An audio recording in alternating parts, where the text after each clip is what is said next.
하나님 말씀은 로마서 12장 1절과 2절 말씀입니다. 로마서 12장 1절과 2절 말씀 한 목소리로 함께 읽도록 하겠습니다.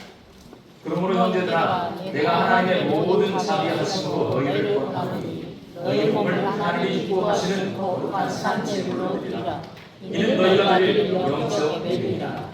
너희는 이 세대를 본받지 말고 오직 마음을 새롭게 함으로 변화를 받아 하나님의 선하시고 기뻐하시고 온전하신 뜻이 무엇인지 분별하도록 하라. 아멘. 오늘 예배학교 네 번째 시간이에요, 여러분. 네 번째쯤 오면 첫 번째 것을 잊어버려요. 첫 번째가 예배란 무엇인가예요. 핵심이 뭔지 아세요? 예배는 서비스다. 내가 서비스를 받는 게 아니고 내가 하나님을 섬기는 시간이 예배 시간이다. 이 시간은 물론 내가 예배를 드리면요, 하나님이 나를 섬겨주시기도 해요. 복도 주시고 은혜도 주십니다. 그런데 원래 예배의 정신은 뭐냐? 내가 하나님께로부터 뭔가를 받아 내려오는 이 시간이 아니고 하나님을 섬기고 하나님을 높여드리려고 이 자리에 온 것이다. 이게 1번이에요. 2번은 예배, 집회, 모임, 예식 다르다. 예배는 적어도 내가 하나님을 섬기는 그 시간이에요. 우리 교회에서는 주일 예배. 집회는 뭐냐? 우리가 어떤 목적을 가지고 사람들이 하나님 앞에 모여드는 거예요. 그래서 수요 말씀 사경에 말씀을 더 깊이 연구하려고, 금요 기도에 기도하려고, 새벽 기도에 기도하려고. 기도가 목적이고 말씀을 더 깊이 알아가는 게 목적인 것은 집회다. 구역 모임, 여러분 소그룹 있잖아요. 소그룹 모임, 그 모임 예식이 있어요. 장례 예식 그리고 결혼 예식. 예식은 사람이 어떤 목적으로 어떤 거를 행할 때 식을 만들어 놓는 거예요. 우리 기독교식으로 만들어 놓는 게 예식이에요. 예배, 집회, 모임, 예식 다르다. 이 정도는 알고 있어야 우리가 온전한 예배를 드릴 수 있다. 그리고 지난주는 그것은 이것입니다 해서 예배 시간에 필요한 지식들을 제가 가르쳐 드렸어요. 오늘 마지막 거예요. 이 마지막은 삶으로 드리는 예배예요. 교회는 예배를 중심으로 보잖아요. 교회는 신앙 공동체고 예배 공동체예요. 예수 그리스도를 구세주로 영접한 하나님의 자녀들입니다. 하나님의 자녀들의 공동체인 교회는 성령님의 역사하심 아래서 5가지 원리가 있어요. 영역이 예배, 그리고 선교, 교육, 봉사, 친교를 통하여 하나님을 영화롭게 하고 영원토록 하나님을 즐거워하는 것을 목적으로 하는 신앙 공동체. 교회는 신앙 공동체예요.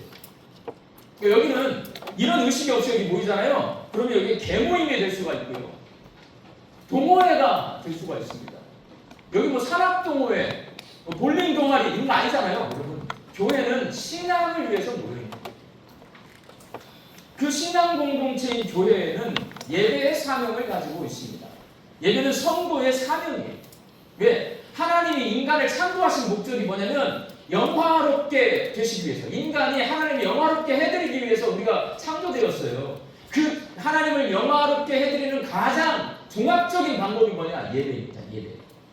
모든 성도는 하나님의 자녀로 택하사 구원에 이르게 하신 성부, 성자, 성령 되신 하나님의 은혜 앞에 경건한 응답으로 영광과 찬양과 감사로 하나님을 섬겨드리는 예배의 사명을 가지고 있다. 그러니까 예배는요, 내가 옵션 드릴 수도 있고 안 드릴 수 있는 게 아니에요. 우리 인간이 만들어진 존재의 목적 자체가 예배예요. 그러니까 예배는 사명입니다. 드려야 돼요. 그래서 교회는 예배 공동체입니다. 교회는 이 사명을 감당하기 위해서 부름받은 성도들, 아무나 예배 못 드립니다. 여러분, 예배 1시간 앉아 있잖아요. 힘들어요. 이런 예배가 뭔지, 예배의 목적을 모르고 여기 자리에 1시간 앉아 있는 건 굉장히 힘듭니다. 우리가 여기 앉아서 예배를 드리고 있다는 것은 부름받았어요. 그래서 부름받은 성도들이 모여있는 곳이 어디냐? 교회예요. 저 목사입니다. 제가 이 앞에 서 있는 이유 정말 싫거든요. 저는 앞에 서 있는 게 너무 싫은 사람이에요. 그렇지만 목사이기 때문에 여기 서 있어요. 왜? 목사는 예배를 인도하여 설교와 성례전의 진례를 통해 하나님의 말씀과 은혜를 선포하는 사람. 그러니까 제가 목사이기 때문에 여기 서서 여러분들을 집례해가지고 하나님 앞으로 데리고 가는 거예요. 우리 교회는 장로교회예요. 당회라는 게 있어요. 당회는 모든 회중을 대표하여 예배의 준비와 질서를 맡아 수행합니다. 여기 흰 옷을 입으신 두 분이 우리 교회 장로님들이세요. 오늘 여기 왜 오셨어요? 평찬대시. 당회는 목사와 장로님들로 이루어진 회의체예요. 뭐 하냐면 예배를 관장합니다. 그리고 여러분들은 성도란 말이에요. 성도들은 하나님의 은혜를 기억하며 감사함으로 하나님을 섬겨드리는 예배를 드려야 합니다. 목사, 당회, 성도가 함께 다 협력해서 하나님 앞에 예배를 드립니다. 이때 중요한 게 있어요. 어떤 경우든지 사람, 인간 중심이 되면 안 되고요. 예배는 하나님 중심으로 해야 합니다. 하나님이 중심이에요. 사람이 드러나면 안 돼요. 그리고 우리가 이제 예배를 배웠는데 하나님의 교회 아세요? 하나님의 교회? 어머니 하나님? 들어보셨어요? 대학교에서 여러분 그리고 뭐 충장로에 가도 저기 상무지구 가도 하나님의 교회 청년들이 엄청 전도하던데 하나님의 교회 어머니 하나님 거기는 막 공격해요. 왜 주일날 예배를 드리냐 성탄절이 왜 저기 로마 황제가 지정한다는데 그날 예수님의 생일로 지키냐 왜 6월절을 안 지키냐 이런 말 많이 하거든요. 여러분 우리가 이날 오늘 예배 드리는 날을 주일이라고 해요. 주일은 무슨 의미예요? 숫자가 무슨 숫자예요? 주인 숫자. 그럼 주일은 무슨 날이에요? 주일의 날이에요. 간단해요 여러분. 주일은 주인님의 날이에요. 월화수목금토 일요일 가운데 일요일 하루가 주인의 날이라는 의미가 아니라 오늘 우리가 일요일에 이날을 주일로 해가지고 여기 와서 하나님 앞에 예배를 드리고 있는 이유는 하나님이 월화수목금토일 1년 12달 365일 모든 날의 주인이심을 고백하는 겁니다. 그게 주일의 날. 이 주일은 창조의 날입니다. 성경의 시작이 창세기 1장 1절 태초에 하나님이 천지를 창조하시니라 이 말씀을 통해서 뭘 선포하냐 하나님이 널 만드셔서 하나님이 이 세상을 만드셔서 하나님이 주인이시야 주인이라는 걸 선포하는 겁니다. 그래서 주인의 날은 주일은 창조의 날인 거예요. 창조주이신 날 만드신 하나님을 기억합니다. 여러분 학교에서 진화론 배우죠? 진화론 창조론 배워요 안 배워요? 창조는 안 배우고 학교에서 왜 진화론을 가르치면서 창조론은 안 가르칠까요? 진화론은 과학의 영역이에요. 창조론은 신앙의 영역이에요. 근데 자꾸 사람들이 이 신앙의 영역을 과학하고 비교를 해서 진화론은 과학이고 창조론은 과학이 아니다 이따위로 말을 해요 여러분. 신앙은 과학이 아니에요 여러분. 사람이 무기를 걸을 수 있어요? 그건 과학이 아니야. 처녀가 애를 낳을 수 있어요? 그건 과학이 아니고 예수님이 물 위를 걸었어요. 예수님은 처녀인 마리아의 몸에서 태어나셨어요. 이건 신앙이지 과학이 아닌데 자꾸 과학으로 비교를 하니까 이게 마치 우리가 비정상적인 것을 하고 있는 사람으로 그렇게 오해를 합니다. 창조론이나 뭐 진화론은 비교 대상이 아니에요. 그래서 학교에서 진화론은 가르치지만 창조론은 못 가르치는 거예요.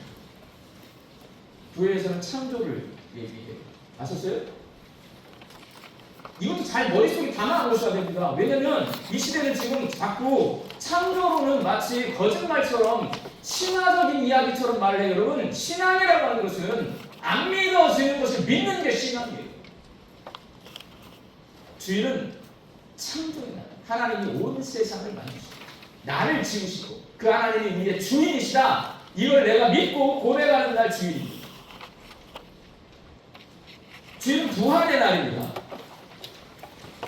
안식일을 기억하며 거룩하게 지키라는 계명에 따라 유대인들은 전통적으로 토요일 날 회당에 모여 하나님께 지금도 예배를 드립니다. 그러나 사도들과 초대교회 성도들은요 예수님이 죽음을 이기시고 부활하신 날을 주님의 날로 정하고 그때부터 일요일에 모여서 예배를 드리기 시작했습니다. 왜? 그날이 예수님 부활하신 날이니까. 이것도 잘 기억해 보셔야 돼요. 주일은 예수님께서 죽음을 이기시고 부활하신 것을 기억하면서 영광과 찬송과 감사로 우리 주님을 예배하는 날입니다.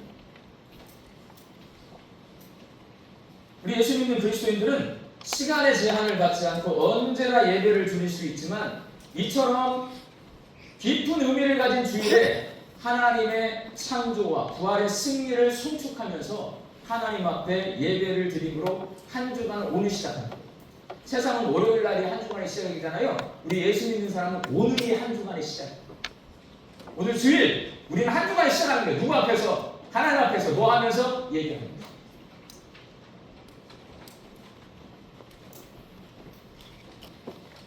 그리스도인들은 장소의 제한을 받지 않고 어디서나 예배를 드릴 수 있습니다.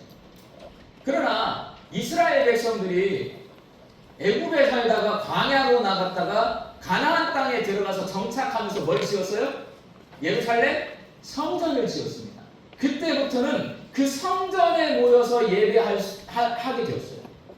그런데 그 성전을 하나님이 허물어 버려요. 예루살렘 성전은 허물어져서 지금까지 없습니다. 그 다음부터는 유대인들이 어디 가서 예배를 드리냐면 회당에서 예배를 드려요. 그러니까 왜 이렇게 모여서 예배를 드리는가를 연구를 해보면 처음에는 아무 데서나 예배를 드릴 수 있었어요. 그런데 예루살렘 성전이 지어지면서 거기서 예배를 드리기 시작했어요. 근데 그 성전이 허물어졌어. 없어졌어요. 그러니까 회당에서 예배를 드리기 시작했어요. 사도 바울이 전도를 하잖아요. 예수님이 복음을 전할 때 어디로 가시냐면 항상 유대인의 회당에 가서 전도를 하십니다. 예수님이 설교를 해. 제사장이 설교한 것보다 예수님이 설교를 훨씬 더 잘해요. 사도 바울이 회당에 가서 설교를 하잖아요. 회당에 회당장이 있어요. 이 회당장이 설교를 한 것보다 예수님이 사도 바울이 훨씬 더 설교를 잘해요. 그러니까 어떻게 되냐면 사도 바울을 따라 나옵니다. 초대교회가 생겨났어요. 회당에서 좋아했을까요? 싫어했을까요? 여기서 예배를 드리던 사람들이요. 다른 사람이 와서 설교했는데 설교 더 잘해. 따라 나가서 딴 데다가 예배를 드리고 있어. 그럼 우리 교회에서 싫어해요? 좋아해요? 싫어할 거 아니야. 막 핍박을 했어요. 그래서 초대교회 성도들은 집에서 아무도 몰래 조용히 모여서 예배를 드렸어요. 그러니까 우리 예배의 시작은 출발은 어디냐면 원래는 예루살렘 성전인데요. 그렇지만 우리의 진짜 예배의 시작은 어디냐? 사도 바울 시대에 핍박받으면서 초대교회 성도들이 집에서 예배를 드렸어요. 가정에서. 그 예배의 형식들은 제가 이미 예배 역사 속에서 말씀을 드렸고 주일의 예배당에서 드린 이 주의 예배는 두 가지예요. 말씀의 예전과 오늘 이게 성찬식이거든요. 성예전이라고 해요. 성예전. 말씀의 예전과 성예전. 말씀의 예전은 우리가 하나님 앞에 예배하는 이 시간은 어떻게 되냐면 여러분 딱 처음에 예배 시작할 때 어떻게 해요? 일어나서 임재 찬송 부르잖아요. 합심해서 예배하자고 찬송 드려요. 하나님 앞에. 기도하잖아요. 기도 드려요. 헌금 드렸잖아요. 예물을 드려요. 그럼 하나님은 우리에게 뭘로 다가오시냐면 말씀으로 다가오십니다. 이 예배는 우리 사람들이 하나님 앞에 나와서 섬겨드리는데 찬송과 기도와 예물을 드림과 감사로 섬겨드리면 하나님이 말씀하심으로 우리에게 다가오십니다. 이게 지금 오늘 우리가 드리고 있는 이 예전이 있는 말씀의 예전이 있는 주일 예배예요. 성예전, 오늘 성찬식 합니다. 이 성예전은 예수님께서 제정하신 예식이에요. 세례 예식과 성찬 예식 두 가지로 이루어져 있습니다. 세례 예식은 예수를 그리스도로 믿고 그리스도인으로 살기로 결단하는 예식이에요. 나 예수님을 나의 구세주 그리스도로 믿겠습니다. 세례 예식을 통해서 결단하는 거예요. 성찬 예식은 예수님과 제자들의 마지막 식사를 오늘 재현해내는 겁니다. 이게 밥상이에요. 밥상 차려놓고 그 마지막 식탁에 둘러앉아서 십자가 죽음의 의미를 기억하고 기념하는 예식이 성찬 예식입니다. 이거는 예전이 있는 주일 예배예요. 초대교회는 항상 말씀의 예전과 이렇게 성예전이 함께 진행이 됐어요. 그런데 이제 성경을 읽어보면 여러분 예배는 그렇게 함께 모여서 드리는 것만 아니라 오늘 주일에 예배를 드렸으면 이제 나머지 6일 동안 우리는 세상 속에서 삽니다. 그래서 삶으로 드리는 예배. 예배당 밖에서 드리는 예배를 성경은 요구하고 있어요. 신약 성경에 기록되어 있는 성령의 성전, 산 제물, 왕 같은 제사장은 성전 제사와 관련된 말들이에요. 삶으로 드리는 예배가 무엇인지를 우리에게 가르쳐 줍니다. 삶으로 드리는 예배는 내가 어떤 존재라는 말이 being이라는 말이에요. 영어로. 내가 어떤 존재가 되는가. 삶으로 드릴 때 그런 존재로 살아가야 돼요. 내가 그런 존재가 되어야 돼요. 이건 being이에요. 내가 그런 존재가 되는 거예요. 근데 그 존재는요, 반드시 행함으로 이어져 있습니다. doing. 그 being과 doing이 동시에 같이 있어요. 이게 삶으로 드리는 거예요. 보통 저는 이렇게 뭔가 감히 이 예배 학교를 만들 때 제가 지난주에 말씀드렸어요. 이거 왜 만들었다고요? 주일 찬양 예배를 없애고 구역 모임을 하고 싶은데 어른들이 얼마나 주일 예배, 찬양 예배를 없앤다고 목사가 새로 와가지고 예배를 없앤다고 얼마나 뭐라 그러는지 몰라. 서울에 못할 때. 그러니까 어떻게 하면 주일 찬양 예배를 안 하고 그 시간에 구역 모임을 할 수 있을까 고민하다가 그럼 우리 성도들에게 예배가 무엇인지를 가르쳐 드려야 되겠다 해서 만든 게 1과 2과 3과 목적이 있어요. 그러니까 이제 삶으로 드리는 예배는 이 예배 학교의 과목에 원래 없는 거예요. 근데 우리 양육교회 왔더니 감사하게 주일 찬양 예배가 없어. 제가 올 때부터 양육교회는 주일 찬양 예배가 없었습니다. 너무 땡큐야. 그래서 그냥 1, 2, 3과로 예배가 무엇인지를 가르쳐 드리기 위해서 했더니 양육교회는 다 똑똑해가지고 삶으로 드리는 예배가 빠진 것 같은데 지적을 받았어요. 제가. 그래서 바로 만들었어요. 근데 이 교재는 제가 어느 책을 참조하지 않아요. 저는 원래 책을 참조하지 않습니다. 그리고 깊이 고민을 하다가 가만히 생각을 해봤더니 신약 성경인데 구약의 제사 용어가 이렇게 나오는 거예요. 그렇구나. 성령의 성, 산 제물, 왕 같은 제사장 다 예배 용어거든요 이게. 근데 신약에서 이야기를 하는 거예요. 성전이 없어진 상태에서 이야기를 하는 거예요. 그래서 제가 이걸 가지고 삶으로 드리는 예배를 연결시키면 훨씬 이해가 쉽겠다. 이제 세 가지입니다. 성령의 성전은요, 옆에다 써보세요. 종이 되어 살아보라. 종. 고린도전서 6장 19절에서 20절까지 말씀에 여러분의 몸은 여러분 안에 계신 성령의 성전이라는 것을 알지 못합니까? 성령의 성전. 여러분은 성령을 하나님으로부터 받아서 모시고 있습니다. 여러분은 여러분 자신의 것이 아닙니다. 여러분은 하나님께서 값을 치르고 사드린 사람입니다. 그러므로 여러분의 몸으로 하나님을 영화롭게 하십시오. 성령의 성전이라고 하는 것은요, 내 안에 누가 사시는 거예요? 성령님 사시는 거잖아요. 성령은 하나님이세요. 그러니까 결국 내가 성령의 성전으로 산다는 것은요, 내 멋대로 살다가 갑자기 누가 여기 안에 계시는 거예요. 갑자기 하나님이 계시는 거예요. 그래서 모시는 사람, 비인이 되는 거예요. 하나님 없는 것처럼 살던 내가 하나님을 모시는 사람으로 사는 거예요. 성령 하나님. 고린도전서 12장 3절 말씀에 또 성령을 힘입지 않고서는 아무도 예수는 주님이시라고 말할 수 없습니다. 여러분 성령이 아니면 여러분 예수 못 믿어요. 예수 절대로 못 믿습니다. 여러분 성령이 내 안에 계시기 때문에 내가 예수님을 믿고 이 자리에 앉아서 예배를 드리고 있는 거예요. 성령의 성전이 되어 성령님을 모시고 사는 사람, 여러분 하나님이요 굉장히 부드러운 분이실까요? 굉장히 완고한 분이실까요? 성경 읽어보세요. 이거 해라, 이거 하지 마라, 이거 해라, 이거 하지 마라. 예요 여러분. 성경은 딱 두 가지예요. 너 이거 하면 혼나. 너 이거 안 하면 혼나. 잔소리예요 아니에요? 엄청 잔소리가 많아.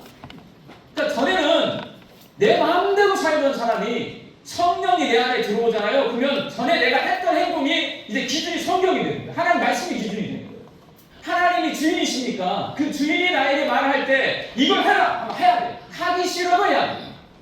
이거 하지 마라. 나 이전에는 나 이거 마음대로 하고 살았는데 하면 안 된다. 안 해야 돼. 하나님을 주인으로 섬겨서 내가 해야 될 것과 하지 말아야 될 것을 누가 말씀하는 거예요? 전에는 내가 결정했어요. 누가 결정해요? 내 안에 계시는 성령 하나님께서 결정해요. 모시고 사는 거. 그게 비임이에요. 주인은 뭐냐? 자, 하나님이 주인이에요. 그럼 나는 뭐예요? 종이에요. 여러분. 주인과 종은 같이 갑니다. 종의 삶을 살아라. 갈라디아서 5장 22절과 23절. 그러나 성령의 열매는 사랑과 기쁨과 화평과 인내와 친절과 선함과 신실과 온유와 절제입니다. 이런 것들을 막을 방법이 없습니다. 못 막아. 그러니까 내 안에 성령이 계시고요. 내가 성령님을 주인으로 모시고 사는 사람은 이 9가지 성령의 열매가 내 삶에서 그냥 맺혀지는 거야. 못 막아 이거. 내가 변한다는 거야. 예수님을 닮아간다는 거야. 내 성품 내려놓고 예수님의 성품이 내 안에서 열매로 맺혀지는 게 우리 예수 믿는 사람의 삶입니다. 종은 주인의 말씀을 경청합니다. 주인이 하는 말을 경청해요, 여러분. 그 말씀에 순종합니다. 예수님의 종이 되어서 항상 주인이신 예수님의 말씀을 묵상하고 그 말씀에 순종하기 위해 애쓰며 사는 사람은 삶의 예배자가 되도록 되어 있어요. 그래서 내가 성령의 성전이 되고 성령의 열매를 맺고 예수님의 성품과 모습을 담도록 되어 있다는 거예요. 쉬울 것 같아요? 어려울 것 같아요? 이게 생각해보면 숨이 막히는 이야기예요. 내 맘대로 못 살아. 근데 여러분 예수를 성령이 아니면 못 믿어요. 그럼 성령이 내가 오라고 해서 오시나요? 우리는 어떤 사람이면 부름받은 사람. 성령이 날 찾아. 그게 은혜예요. 나같이 이렇게 못된 인간이 내 멋대로 사는 인간에게 성령님이 찾아오셔서 내 안에 같이 살아. 그게 은혜야. 성령이 내 안에 오시면 나의 주인이 되어주세요. 그 성령님을 나의 주인으로 모시고 내가 종이 되어서 주의 말씀에 순종해서 살다 보면 경청하고 순종해서 살다 보면 내가 예수님을 닮아. 예수님 닮는 건 다른 거 안 해요. 하지 말라는 것을 안 하는 거예요. 하라는 것을 하는 거예요. 그게 성령의 성전으로 사는 거예요. 그게 삶으로 되게 되는 거예요. 두 번째 산 재물 또 쓰세요. 변화되기. 로마서 12장 1절과 2절에 오늘 본문 읽었잖아요. 형제 자매 여러분, 그러므로 나는 하나님의 자비하심을 힘입어 여러분에게 권합니다. 여러분의 몸을 하나님께서 기뻐하실 거룩한 산 제물로 드리십시오. 그것이 여러분이 드릴 합당한 예배입니다. 여러분은 이 시대의 풍조를 본받지 말고 마음을 새롭게 함으로 변화를 받아서 하나님의 선하시고 기뻐하시고 완전하신 뜻이 무엇인지를 분별하도록 하십시오. 산 제물로 드리래요. 그럼 변화된대요. 그러면 분별하게 됩니다. 그래서 산 제물이 되는 것은 뭐냐면 내가 새 마음을 가진 사람이 되는 거예요. 그게 비유. 새 마음을 갖게 돼요. 새 마음. 요한일서 2장 16절과 17절에 세상에 있는 모든 것, 곧 육신의 욕망, 눈의 욕망, 살림살이의 자랑거리는 아버지께로부터 나온 것이 아니라 세상으로부터 나온 것이기 때문입니다. 이 세상도 사라지고 이 세상의 욕망도 사라지지만 하나님의 뜻을 행하는 사람은 영원히 남습니다. 성전에서 제사 드릴 때 하나님께 바치는 제물은요, 여러분 흠없고 순전한 짐승을 구별하여 드렸어요. 산 제물은 변화되어서 내 마음속에 있는 육신의 정욕, 외부로부터 주어지는 안목의 정욕, 그리고 스스로 높이는 이생의 자랑, 이게 우리에게 있는 철학적인 용어예요. 내 몸, 본능을 따라가는 거예요. 본능을 따라갈 수는 있어요. 그러나 하나님은 우리에게 그 본능을 통제할 수 있는 능력을 주셨는데 통제를 안 해. 그게 욕심이에요. 그럼 죄입니다. 안목의 정욕은 뭐냐면요, 자꾸 더 욕심을 부리도록 내 눈이 뭔가를 보게 만들어요. 세상 풍조를 따라가게 만들어요. 나 자신을 자꾸 높이고 하나님이 감춰주고 나 자신이 자꾸 드러나. 이렇게 되면 안 되는 그런 산재물이 아니에요. 그런 게 있어요. 산재물로 들어지지 않아요. 세상 풍조를 쫓아가지 않는 새 마음 가진 거룩한 사람으로 되는 거예요. 육신의 정욕, 안목의 정욕, 이생의 자랑 따라 살지 않고 겸손한 새 마음 가진 사람. 이게 바로 내가 산 재물이 된 사람. 산 재물이 되면 어떻게 되냐? 분별하는 삶을 사는 거예요. 분별하는 삶. 에베소서 5장 10절. 주를 기쁘시게 할 것이 무엇인가 시험하여 보라. 주님께서 기뻐하시는 일이 무엇인지를 분별하십시오라는 말. 분별하다라는 이 말은 헬라어 도키마도를 번역한 건데요. 시험하여 입증하다라는 의미를 가지고 있습니다. 하나님의 뜻을 분별하는 방법, 머리로 생각하는 게 아니고 머리로 생각하는 것이 아니라 삶으로 살아내서 시험하고 검토해서 하나님의 뜻임을 입증하는 겁니다. 산 재물이 되는 것은 자기 욕심 내려놓고 하나님 말씀을 삶으로 살아내서 하나님의 뜻이 무엇인지를 입증하여서 삶으로 예배를 드립니다. 그러니까 머릿속으로 그냥 묵상만 하고 끝나잖아요. 그건 꽝입니다. 살아보는 거예요. 살아보는 거예요. 그래서 삶으로 내가 이게 하나님의 뜻이구나. 살다 보잖아요. 하나님의 뜻을 입증을 해요. 저는 우리 교회에서 목회를 할 때 세상에서는 만약에 보면 기획서를 써야 돼요. 그럼 완벽한 기획서. 이 기획을 왜 해야 하는지, 어떤 결과를 예상하는지, 어떤 과정을 거쳐할지 이런 완벽한 기획서를 세상은 요청합니다. 그래서 저는 항상 완벽한 기획서를 쓰지 않아요. 왜 그런지 아세요? 하나님의 자리가 있어요. 우리 교회는 제가 주인이 아니에요. 하나님이 세우셨고 하나님이 주인이세요. 그러면 하나님이 가시는 길이 있어요. 그러면 저는 기획을 할 때 제 머릿속에 기도하다가 하나님이 떠오르게 하면 그걸 살짝 기획을 해놓습니다. 그럼 기다려요. 그러면 하나님께서 인도해요. 쉽게 말하면 그래요. 카딘턴 선교사님에 대한 설교를 지난주에 제가 했어요. 그랬더니 카딘턴 선교사님의 아드님이 오세요. 제가 그분을 눈으로 직접 보고 카딘턴 선교사님이 어떻게 살았는지를 제가 발견합니다. 그러면 저는 확신을 가지고 설교할 수 있어요. 우리 시대에 우리가 같이 살고 있는 사람 중에 거지대장 카딘턴 선교사님처럼 자신의 삶을 하나님 앞에 바치면서 사는 사람이 있다. 그 사람이 살았으면 나도 살 수 있고 여러분도 살 수 있다. 이건 강력한 메시지가 돼요. 그게 입증. 그게 입증합니다. 내가 살아내야 입증할 수 있어요. 그래서 여러분 왕같은 제사장이라는 말이 있잖아요. 쓰세요. 삶으로 선포합니다. 베드로전서 2장 9절 말씀에 그러나 여러분은 택하심을 받은 족속이요 왕과 같은 제사장들이요 거룩한 민족이요 하나님의 소유가 된 백성입니다. 그래서 여러분을 어둠에서 불러내어 자기의 놀라운 빛 가운데로 인도하신 분의 업적을 여러분이 선포하는 것입니다. 왕같은 제사장은 어떤 사람이냐? 빛 가운데로 나온 사람. 어둠에서 빛으로 나온 존재가 됩니다. 내가 어둠 속에 있다가 빛으로 나왔어요. 제사장이라는 말, 다리를 놓는 사람이라는 말입니다. 다리를 놓아. 하나님과 사람 사이에 사람이 하나님께로 건너갈 수 있도록 다리를 놓아주는 사람이 누구냐? 제사장입니다. 하나님께 드리는 제사를 관장하는 제사장은 하나님과 사람 사이에 다리를 놓는 사람입니다. 왕같은 제사장은 왕이 국가 정책을 결정할 때 하나님의 뜻을 반영할 수 있도록 그 옆에서 조언하는 제사장을 말합니다. 구약시대에요. 다윗 왕이, 솔로몬 왕이 국가 정책을 결정할 때 항상 그 옆에 누가 있냐면 제사장이 있어요. 그 제사장이 하나님의 뜻에 합당한 국가 정책을 운영하고 있는지를 점검하고 조언을 했습니다. 그게 왕과 같은 제사장이에요.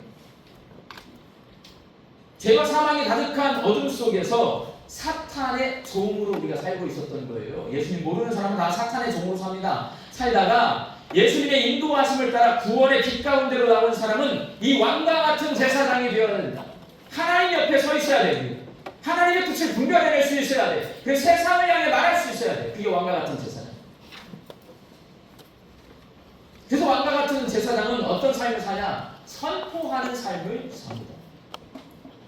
왕과 같은 제사장은 하나님께 드리는 삶의 예배를 관장하는 거예요. 구약의 예배는 끝나서 구약의 제사장은 없는 거예요, 여러분. 왕과 같은 제사장은 어떤 사람이냐면 삶의 예배를 관장하는 게 왕과 같은 제사장. 그 예배는 하나님의 업적을 선포하는 거예요. 그러니까 하나님이 여러분을 구원하셨잖아요. 믿어요? 그게 하나님의 행하신 일이에요. 하나님이 나를 구원하신 게 하나님의 행하신 일이에요. 앞으로 하나님이 여러분을 천국으로 인도하실 거예요. 행하실 일이에요. 그 업적을 내가 선포하는 거예요. 왕같은 제사장. 내가 어떻게 선포하는 거냐? 간증하는 선포. 내가 직접 살아보고, 내가 직접 체험해보고, 하나님 만나보고, 내가 말씀대로 순종했더니 나에게 일어나는 일들, 하나님이 행하신 일, 행하실 일들을 내가 체험하고 간증하면서 선포하는 사람이 왕같은 제사장.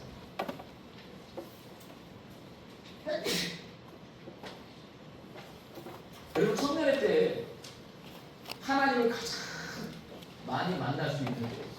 어른들은요 묻어요. 제가 55예요. 여러분 같은 믿음이 나에게 있을까? 하면 여러분이 훨씬 나보다 순수한 믿음을 갖고 있을 거예요. 여러분의 인생은 앞으로 어떻게 될지 몰라. 취업도 해야 되고 결혼도 해야 되고 앞으로 어떤 인생을 살지 여러분은 아직 잘 모르잖아요. 그렇게 내 인생이 어디로 흘러가고 있는지 안 보일 때가 광야 시대인 거예요. 그때는 누구를 의지하냐? 하나님을 의지할 수밖에 없어요. 그런 여러분이 훨씬 더 하나님을 만날 수 있는 확률이 높습니다.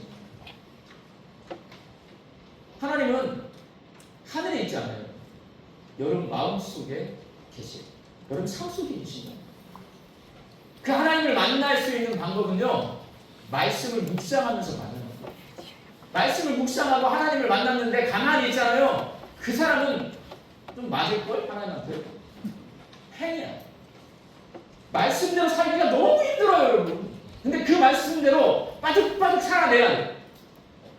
그럼 여러분의 인생은 하나님께서 책임지시는 인생이 돼요. 그게 삶으로 예배를 드리는 거예요. 그럼 여러분이 거룩한 성전이 되는 거고, 여러분이 산 제물이 되는 거고, 여러분이 왕같은 제사장이 되는 겁니다. 우리 광주 양육교회 청년들 칭찬만 한 가지 할게요. 아기학교에 가도 우리 청년들이 있어요. 식당에 가도 우리 청년들이 있어요. 성가대에도 우리 청년들이 서 있어요. 교회학교 조사에도 우리 청년부가 있어요. 다른 교회 청년부하고 많이 달라요. 봉사하는 자리, 섬기는 자리에 우리 청년들이 많이 있어요. 잘 안 보여요. 우리 어른들은 잘 못 봐. 그러나 하나님은 보고 있어요. 여러분들이 여러분의 젊음의 시간에 시간을 바쳐서 하나님을 위해서, 교회 공동체를 위해서 섬기고 있잖아요. 하나님은 보고 있어요.